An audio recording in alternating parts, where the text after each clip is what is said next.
গত 19 তারিখ ছিল আমার বন্ধু সৌরভের জন্মদিন, আর সেই জন্য ওর বাড়িতে আমি চলে এসেছি। আর এখানে এখন চলছে ডেকোরেশন। তো ডেকোরেশনটা এবার ওর জন্মদিনের থিম হচ্ছে ব্ল্যাক অ্যান্ড সিলভারের মধ্যে একটা থিম। তো এই পুরো জিনিসগুলো দশকর্মার থেকে কিনেছে। আর যেহেতু ফয়েল কার্টেন দশকর্মার থেকে এক পিসই দেয়, তো সেহেতু ওকে আবার গিয়ে আরেক পিস ফয়েল কার্টেন কিনে আনতে হয়েছে। ও জানতো না যেহেতু, আর আমার বার্থডের সময় সেটা আমি অনলাইন থেকেই কিনেছিলাম, ওই জন্য দুটো কার্টেনই দিয়েছিল। তো যাই হোক, আমরা এরকমভাবে সাজিয়ে দিলাম। আর তারপরে চলে এসেছিলো আকাশ।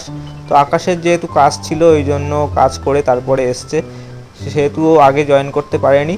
আর তারপরে রাত্রি 9:30টার সময় ওর একটা রিল শ্যুট হলো। ওই রিলটা কয়েকদিন পরে রিলিজ হবে।